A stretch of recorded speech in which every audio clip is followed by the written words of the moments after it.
안녕하세요. 이가령입니다. 오늘 이 동영상에서는 1학년 아이들의 글의 특징과 지도 방법에 대해서 알아보도록 하겠습니다. 학교에 막 들어간 1학년들 너무나 귀엽죠?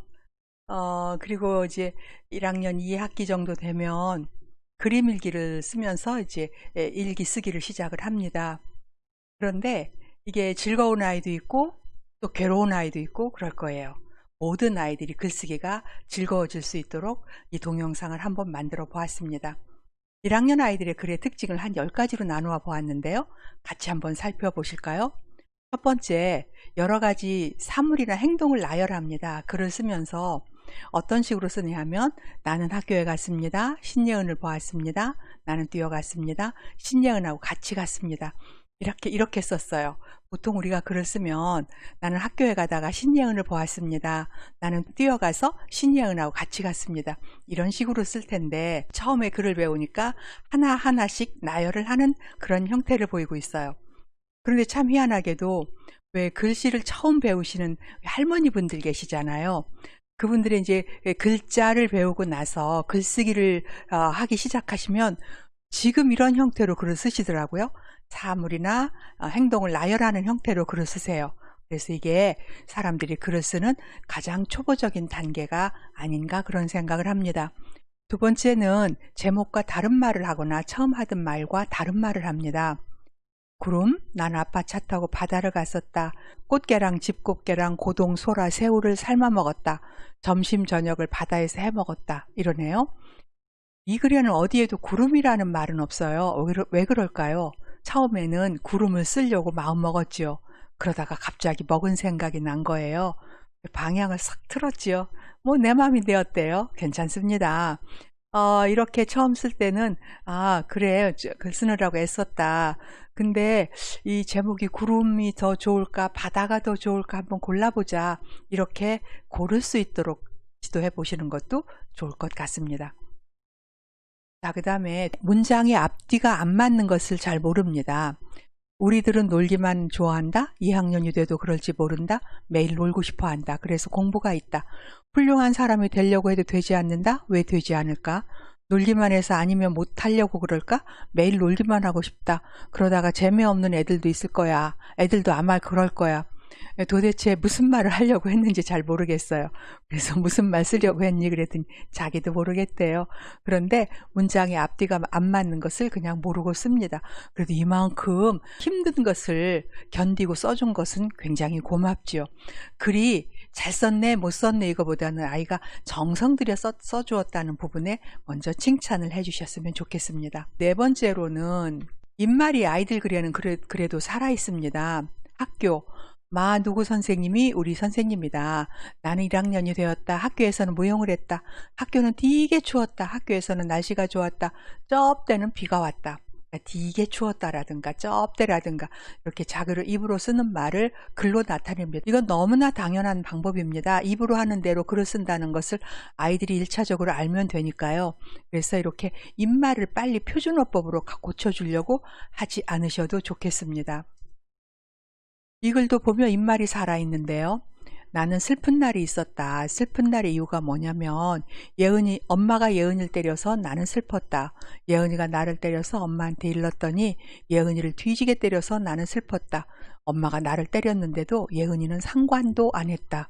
좀 속상했겠네요. 그죠? 여기 보면 엄마가 예은이를 뒤지게 때렸다. 이런 거. 이렇게 이제 어른들이 그래 너 그럼 뒤지게 혼나? 막 이런 말을 들었겠죠. 그걸 그대로 글로 썼습니다. 그리고 이 글에는 1학년 글의 특징이 또 하나 보이는데 제일 먼저 나는 슬픈 날이 있었다 하고서 먼저 제시를 하고 글을 씁니다. 보통은 엄마가 예은을 때려서 나는 슬펐다고 마지막에 오늘 뭐 굉장히 슬픈 날이다 이렇게들 많이 쓰는데 1학년들은 내 감정이 굉장히 중요합니다. 그래서 나는 슬픈 날이 있었다 또는 오늘은 되게 기쁜 날이다 이런 이야기를 먼저 자기 감정을 먼저 써 놓는 것도 1학년 글의 특징입니다. 그 다음에 5번째는 문장을 적당히 끊어 쓰지를 못합니다. 재수 있는 날이네요. 얼마나 재수 있나 한번 볼까요? 오늘 이모가 로봇을 사주어서 이름은 식스맨이라고 해서 나는 문구점에 가서 그랑주로 살라다 없어서 이것을 샀는데 기분이 좋았다 그랬어요. 그러면 이 아이가 산 거는 식스맨일까요? 그랑조일까요? 식스맨을 샀어요. 그래서 이걸 좀 끊어보면 훨씬 이제 하고 싶은 말이 잘 전달됩니다. 오늘 이모가 로봇을 사주었는데 이름은 식스맨이다. 나는 문구점에서 그랭조를 사려고 했는데 없어서 이것을 샀다. 그런데 기분이 좋았다. 이렇게 끊어 쓰는 걸 보여주는 거예요. 1학년 아이들에게 문장을 끊어 쓰자 그러면 무슨 말인지 잘 못 알아듣습니다. 이런 식으로 눈으로 보고 익힐 수 있도록 해주면 좋겠어요. 그리고 끊어 쓴다는 것은 다자 쓰고 점 찍는 거야. 이런 식으로 구체로 가르쳐 주시면 좋겠습니다. 그 다음에 6번째는 일기를 쓸 때 보통 나는 오늘로 시작하는 경우가 많습니다. 나는 오늘은 우리가 이걸 쓰면 굉장히 좀 안 써야 되는 게 아닌가 이런 생각을 하는데 1학년들은 괜찮습니다. 좀 기다려 주시는 게 좋겠습니다. 그리고 늘 너무나 상투적으로 나는 오늘을 쓴다 이런 생각이 들면 나는 오늘로 시작하지 않은 글을 보여주시면 됩니다. 그리고 더 좋은 방법은 오늘이라고 이렇게 막연하게 때를 쓰는 것보다는 오늘 중에 언제인지 구체의 때를 밝혀서 쓰도록 하는 것이 훨씬 좋은 지도법입니다. 예를 들어 점심시간에 또는 아빠가 회사 갔다 올 때 이런 식으로 오늘의 때를 구체로 밝혀서 쓸 수 있도록 도와주면 좋겠습니다. 그 다음에 7번째로는 이어주는 말을 알맞게 쓰지 못합니다. 그러니까 처음에 문장을 나열하다가 자기 글이 좀 허전하다고 생각을 해요. 그러면 거기에다가 접속사를 넣기 시작하죠. 오늘 혜영이네 갔다. 그런데 꽃이 예뻤다. 그리고 목련을 봤다. 그런데 참으로 예뻤다. 그리고 하얀 송이로 예쁘게 피어 있었다. 그래서 봄 같았다. 그리고 개나리 꽃도 피었다. 그리고 그 모습이 예뻤다. 이렇게 썼어요. 그러니까 문장마다 접속사를 다 썼는데 사실은 이 문장의 접속사 다 빼도 글이 됩니다. 일단은 이렇게 좀 받아들여 주시고요. 다음에 글을 쓸 때도 이렇게 접속사를 계속 썼다면 접속사를 가리고 한번 읽어보는 거예요. 예를 들면 자, 혜영이네 갔었다. 그런데 꽃이 예뻤다. 그리고를 빼고 목련을 봤다. 참으로 예뻤다. 이렇게 돼도 말이 된다는 걸 알게 하면 그런다고 다음번에 금방 안 쓰지는 않습니다. 다음번에 자, 내가 쓴 그런데 그리고를 한번 동그라미 쳐봐. 이거 빼도 그 말이 되는 거는 내가 한번 쫙 쥐어볼래? 이런 식으로 자기 스스로 안 써도 된다는 것을 알게 해주시면 아주 좋은 지도법이 될 것 같습니다.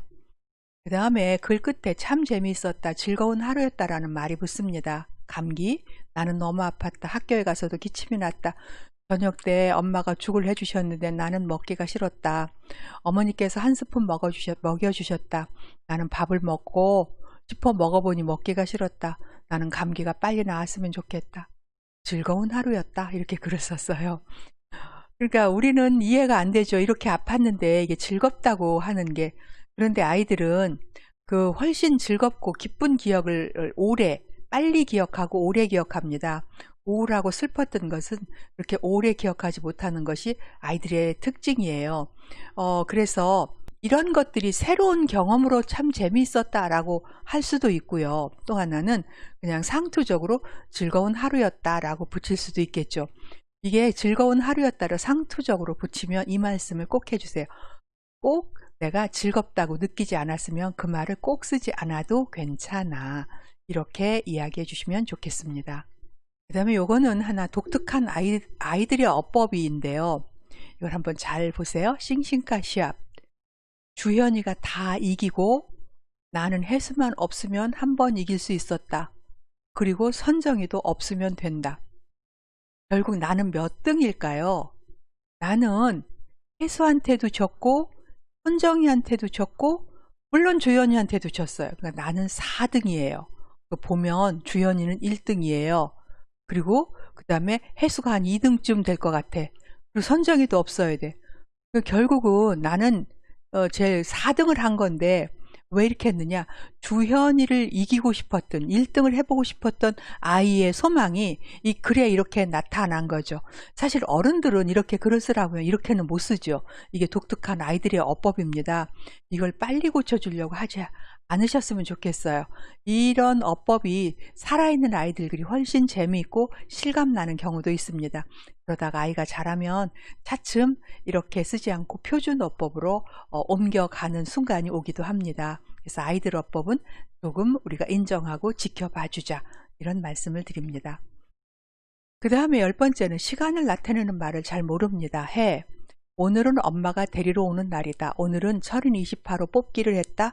라인 공룡 로봇가 나왔다. 어제 마스크맨 빌려와서 어젯밤에 늦게 오라고 전화했다. 왜냐하면 내일 마스크맨 보고 싶어서 그랬다. 그러니까 이게 오늘, 어제, 내일이 막 섞여 있어서 이게 어느 때인지를 모르는데, 사실은 이제 오늘은 엄마가 데리러 오는 날이에요. 그리고 철원 28호 뽑기를 했어요. 그래, 라인 공룡 로봇가 나왔는데, 어제 마스크맨, 이게 이제 옛날 글이라 비디오를 빌려온 글이거든요. 비디오를 빌려왔어요. 그래서 어제 엄마한테 내일 나를 데리고 올 때 밤에 늦게 오라고 전화를 한 거예요. 왜냐하면 이 내일은 바로 오늘이에요. 오늘 마스크맨을 이제 보고 있으려고 그런 거죠. 그래서 시간만 바로 잡아봤습니다. 오늘은 엄마가 이모 집으로 나를 데리러 오는 날이다. 오늘은 철인 28호 뽑기를 했다. 라인 공룡 로봇가 나왔다. 그리고 마스크맨 비디오를 빌려왔다. 그래서 엄마한테 엄마 나 내일 마스크맨 봐야 하니까 밤에 늦게 와 하고 전화를 했다. 왜냐하면 내일 마스크맨을 보고 싶어서 그랬다. 이렇게 되는 건데요. 이거를 고치기를 힘겨워하는 경우가 있습니다. 그러면 이대로 일단 받아들여 주는 거고요. 이런 글이 나왔으면 그 날짜를 이야기하는 것, 오늘부터 앞으로 가면 어제, 그 앞으로 가면 그저께, 그 다음에 그 앞으로 가면 그끄저께, 그끄저께 너무 어려우면 오늘, 어저께, 그저께 요런 정도만큼의 시간을 나타내는 말을 좀 알려주셨으면 좋겠고요. 내일 다음으로, 그러니까 오늘 다음으로 갈 때는 오늘, 내일, 모레, 글피까지 어려우면 적어도 모레 이런 정도까지는 알려주셨으면 좋겠습니다. 내일 그 후로 가는 건 훨씬 많아요. 오늘, 내일, 모레, 글피, 그 글피 뭐 이렇게까지 나가죠. 그러니까 아이가 소화할 수 있는 만큼의 시간을 나타내는 말을 좀 알려주셔도 좋겠습니다. 1학년 지도법의 비결은 첫 번째 기다려주는 겁니다. 많이 칭찬하고 기다려주는 거죠. 1학년 글에 무엇을 자꾸 고쳐주려고 하지 마시고요. 아이가 쓴 글에 우리가 감탄하고 감동해 주는 것이 좋겠습니다.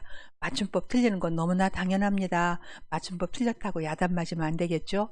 이 글은 이 글자는 이렇게 쓰는 거란다 하고 보여주시는 식으로 맞춤법을 가르쳐 주시면 되겠어요.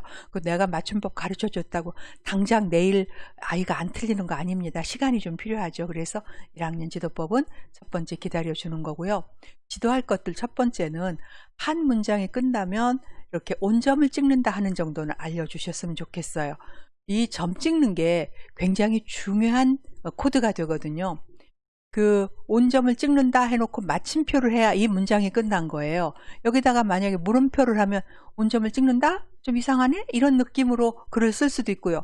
온점을 찍는다 하고 느낌표 있으면 뭔가를 깨달았다 이런 느낌이 있으니까 이 점 하나도 그것이 차지하는 비중은 글자 하나하고 비슷합니다. 그래서 온점을 찍는다는 거를 좀 알려주셨으면 좋겠고요. 그 다음에 자기가 입말, 말하는 것처럼 써도 좋은 글이 나온다는 것을 알려주십시오. 그 다음에 세 번째는 우리 글은 띄어쓰기를 한다는 정도까지 알았으면 좋겠어요. 처음부터는 못합니다. 처음부터 띄어쓰기 못해도 괜찮습니다. 그리고 띄어쓰기를 빨리 깨치는 방법은 그 책을 좀 많이 읽으면 어디서 띄운다 이런 것을 아이들이 눈으로 보고 익힐 수 있고요. 또 하나 가르쳐 줄 건 말하는 것처럼 띄운다라고 가르쳐 주시면 돼요. 예를 들어 나는 교회 다가 선생님을 이렇게 안 하죠. 나는 학교에 가다가 선생님을 이렇게 말하는 것처럼 띄어쓴다라는 것을 이렇게 차츰 설명해 주시면 좋겠습니다. 그 다음에 네 번째는 누구에게나 남에게 하고 싶은 말은 다 있다. 이건 무슨 말일까요? 누구에게나 남에게 하고 싶은 말은 다 있기 때문에 글감은 언제든지 쓸 것이 넘쳐난다. 이렇게 생각해 주셨으면 좋겠습니다. 그래서 오늘은 1학년 글의 특징 한 10가지 살펴봤고요. 어떻게 지도하면 좋을까에 대해서 한번 알아보았습니다.